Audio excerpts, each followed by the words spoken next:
غالب صاحب، آپ کے لیے جو اگلا کوشچن آیا ہے وہ یہ آیا ہے، روپا کماری صاحبہ نے کوشچن بھیجا ہے. روپا کماری پوچھتی ہیں کہ میل اور فیمیل یہ جو ختنہ ہوتا ہے، سرکمسیجن ہوتا ہے، اس کی وجہ کیا ہے اور اس کے ڈوز اور ڈونٹس کے بارے میں آپ کیا بتا سکتے ہیں؟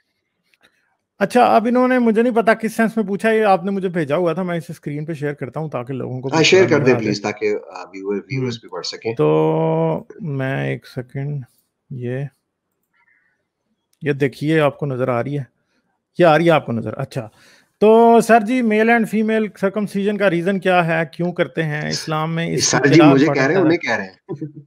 یہ جس کوشچن پڑھ کے دے رہا ہوں، ٹھیک ہے، آپ کو ہی سر جی کہہ رہا ہوں. اور اس کو اس کے ڈوز اینڈ ڈونٹس کے بارے میں بتائیے اگر آپ کو ہو سکے تو. اچھا، میں نے کیا کیا تھا، بلکہ میں ایک سیکنڈ، مجھے یہ اسکرین شیئر کرنی پڑے گی دوبارہ سے.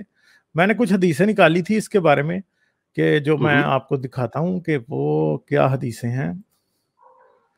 کروم کی ٹیب کون سی تھی جی؟ ایک سیکنڈ، میری اسکرین دوسری تھی وہ. Take your time. ہاں جی، یہ اور یہاں پہ یہ.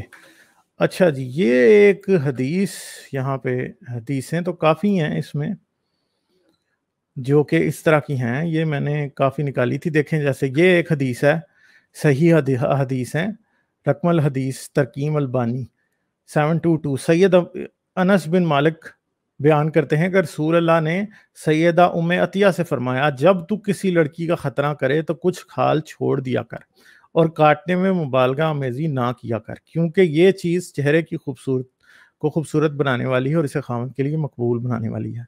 تو یہ صرف عورت کا خطرہ ہی نہیں، یہ صحیح حدیثوں سے یہ بھی ثابت ہے کہ بخاری میں آپ دیکھیں، یہاں پہ عورت کے ختنے کا یہاں پہ اس حدیث کے اندر باقاعدہ ذکر ہے. کافی لمبی حدیث ہے، کافی حدیثیں ہیں اس کے اندر. پھر یہ سنن ترمذی کی ایک حدیث ہے، مرد کے ختنہ کا مقام، عورت کے ختنہ کے مقام، کہ جب مل جاتا ہے سیکس کے دوران تو ان کے اوپر غسل واجب ہو جاتا ہے، یعنی انہیں پھر اس کے بعد بات ضرور لینا ہے. تو بیسیکلی یہ جو ختنہ ہے اسلام کے اندر، یہ صرف مرد کا ہی نہیں ہوتا، یہ عورت کا بھی ہوتا ہے. مرد کا ختنہ جو ہے وہ کہاں سے شروع ہوا تھا؟ بیسیکلی فور سکن جو ہوتی ہے وہ میسٹربیشن میں ہیلپ کرتی ہے. فور سکن جو ہے نا، وہ میسٹربیشن میں باقاعدہ آپ کی ہیلپ کرتی ہے، اور میسٹربیشن آپ کے لیے بڑی آسان ہو جاتی ہے لڑکوں کے معاملے میں.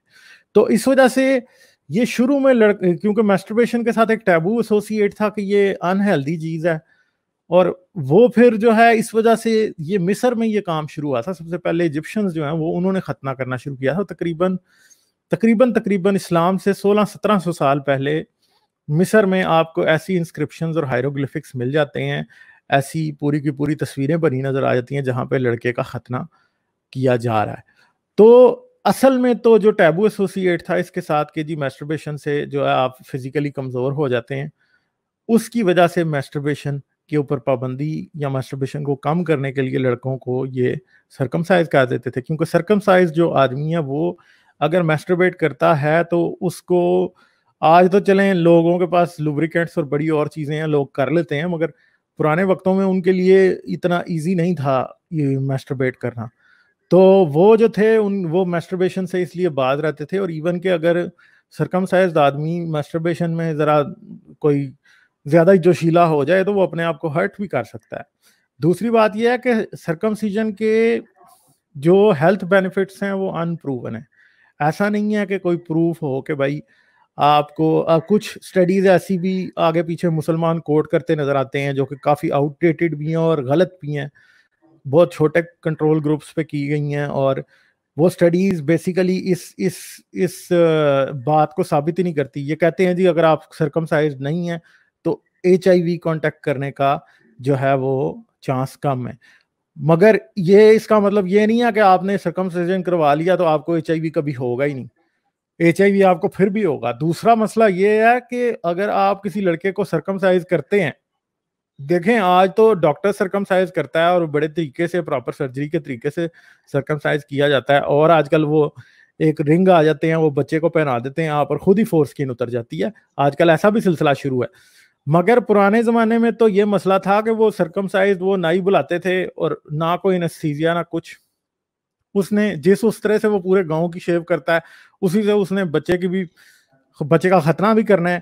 ایک تو بات یہ ہے کہ یہ ہوتا ہے کہ اس طرح آپ کوئی نہ کوئی ڈیزیز کانٹیکٹ کر سکتے ہیں. دوسرا پرابلم یہ ہے کہ جی ڈیزیز کانٹیکٹ کرنا تو ایک بات ہے, پھر کئی دفعہ ایسا بھی ہوتا ہے کہ آپ کچھ زیادہ ہی کاٹ دیتے ہیں.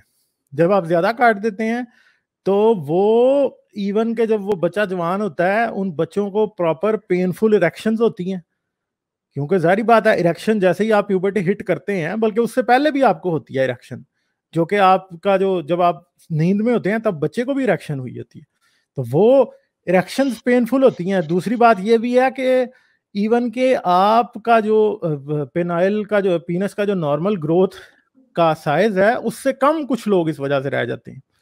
تو وہ سیکشول بہت سارے اور پرابلمز ہیں جو اس کے ساتھ ایسوسیٹ ہوتے رہے ہیں سرکمسیجن کے ساتھ.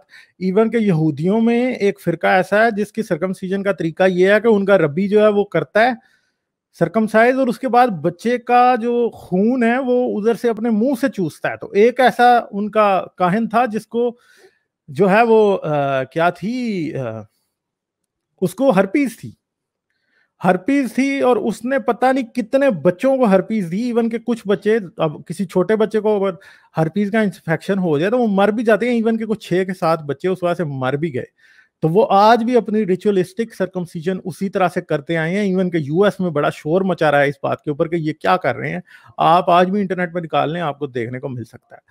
دوسری بات ہے فیمل سرکمسیجن جو ہے اس کے لیے ایک بڑا نارمل لفظ جو آپ کو ملے گا, انٹرنیٹ بڑا پڑا ہے, اسے کہتے ہیں FGM, فیمیل جینیٹل میوٹیلیشن. ایک تو ابھی میں نے آپ کو حدیث دکھائی جس میں آپ کو یہ ثابت ہوتا ہے کہ مکے اور مدینے میں یا اسلام کے شروع میں جو ہے وہ ایک اور حدیث وہ میں ڈھونڈ رہا تھا مجھے مل نہیں رہی تھی, وہ بھی حدیث میں نے دیکھی ہوئی ہے. اس میں یہ ہے کہ کچھ عورتوں نے جب اسلام قبول کیا تو یہی عطیہ جو تھی رسول اللہ نے اس کو حکم دیا کہ تم ان کو لے جاؤ اور جا کے ان کا ختنہ کرو. تو یہ جو عورت کا جو آؤٹر جو ہوتی ہے جگہ, اس کو بیسیکلی جو اس کے فولڈز ہوتے ہیں باہر والے ان کو کاٹ دیتے تھے یہ, اور ایون کہ جو کلیٹورس ہے اس کو بھی کاٹ دیتے ہیں. اب کلیٹورس کا مسئلہ یہ ہے کہ آدمی کے جو پینس کے اندر جتنے نروز ہوتے ہیں اس سے 3 ٹائم زیادہ کلیٹورس کے اندر نروز ہوتے ہیں, اور جب آپ اس کو کاٹ دیتے ہیں تو عورتیں پوری زندگی کے لیے سیکس میں پلیجر ان کو نہیں آتا ہے. بہت بڑا ایشو ہے یہ, کوئی چھوٹا موٹا ایشو نہیں ہے, اتنا بڑا ایشو ہے. پھر اب اسلامی دنیا میں فیمیل جینیٹل میوٹیلیشن کے بہت سے ڈیفرنٹ طریقے ہیں.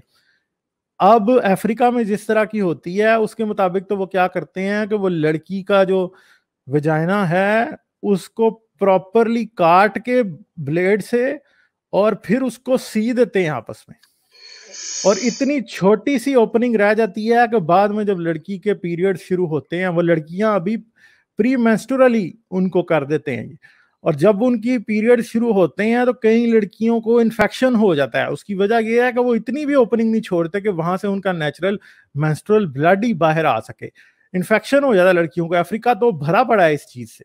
اچھا پھر یہ نہیں ایکسپیکٹ کیا جاتا کہ اب اس لڑکی کو شادی سے پہلے وہ پھر کوئی آپریشن کروائے گی اور پھر وہ شادی کرے گی. نہیں, وہ یہ ایکسپیکٹ کرتے ہیں کہ اب اس کا آدمی جو بھی ہے وہ اپنی نیچرل فورس سے جو ہے اس کی جو اوپننگ ہم نے جو دھاگے سے اور سوئیوں سے بند کی ہوئی ہے اس کو خود توڑے گا.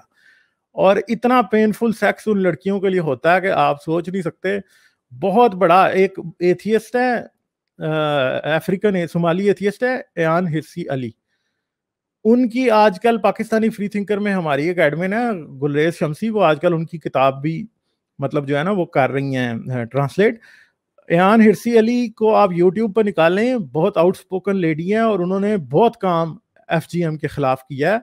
اور مطلب ان کے اوپر مسلمان جن کے اوپر لوگوں کے اوپر سب سے زیادہ کرٹیسزم کرتے ہیں ان میں سے ایک وہ خاتون ہے. شاید ایان ہرسی علی جو ہے وہ پہلے 10 ایسے لوگوں میں most hated people by the Muslims میں آتی ہیں, کیونکہ وہ اس کے اوپر بہت زیادہ بات کرتی ہے, انہوں نے بہت زیادہ ننگا کیا ہے اس بات کے اوپر.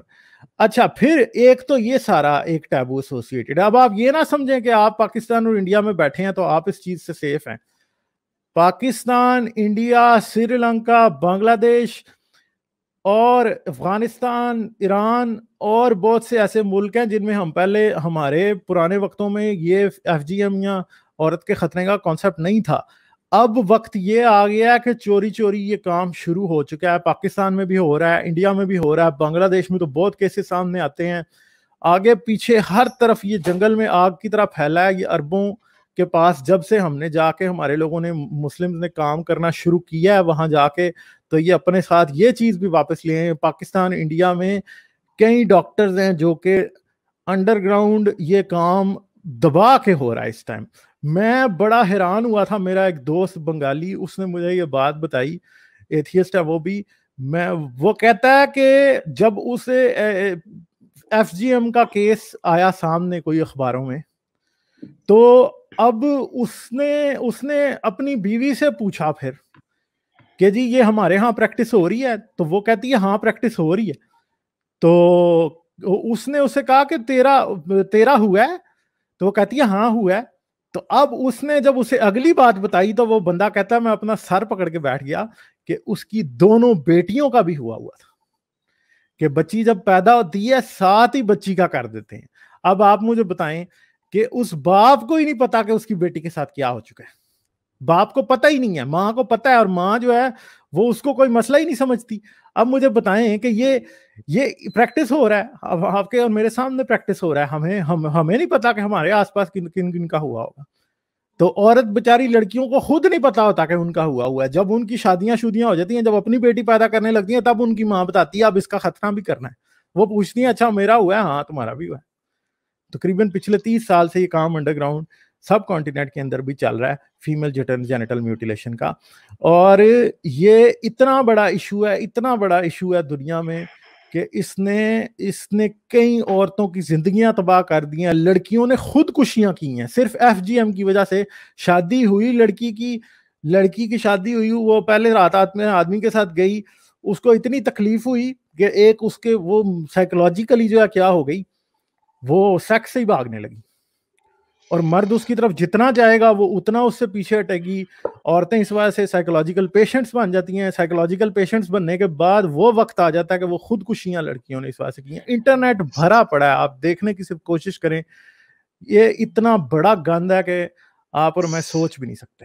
سر اس سے خاص طور پہ ہمارے سب کانٹیننٹ میں تو ابھی شاید یہ اس سٹیج پر نہیں ہے جس سٹیج پر یہ خاص طور پہ ایف جی ایم جو جس سٹیج پر اس افریقہ میں ہے. اب سوڈان میں جو ہے, سوڈان کی میں ایک چھوٹی سی آپ کو ایگزامپل دیتا ہوں. ابھی کچھ دن پہلے میں رپورٹ پڑھ رہا تھا کہ خواتین جو ہیں وہ ان کو ہر 10 میں سے 9 خواتین جو ہیں, 9 لڑکیاں جو ہیں وہ یا تو فزیکل ڈس آرڈرز کا شکار ہیں یا سائیکولوجیکل ڈس آرڈرز کا شکار ہیں, یا پھر اس کے علاوہ جو ان کو جنسی مسائل جو ہوتے ہیں ان کا وہ شکار ہوتی ہیں. بلکہ کچھ ایسا بھی ہوتا ہے کہ بہت سارے کیسز میں جو ان خواتین کی جو ہے وہ ڈیتھ بھی ہو جاتی ہے صرف اس ایف جی ایم کے چکر میں. تو یہ بات تو ہے. ہاں, لیکن یہ ہے کہ اب کافی ساری جو ہیومن رائٹس آرگنائزیشنز ہیں وہ سامنے آ رہی ہیں, اس چیز کو ختم کروانے کی کوشش کی جا رہی ہے. کچھ افریقن کنٹریز میں ہو گیا ہوا ہے, لیکن یہ نا کہ وہ ہمارے سب کانٹیننٹ کا مسئلہ یہ ہوتا ہے کہ دنیا میں جو جہاں پر باقی سارے چپ ہو جاتے ہیں, باقی ساری چیزیں ختم ہو جاتی ہیں, ہمارے سب کانٹیننٹ میں یہ ساری چیزیں شروع ہو جاتی ہیں. غالب صاحب تھینک یو سو مچ, آپ نے بہت ڈیٹیلڈ انفارمیشن دی اس ٹاپک پر.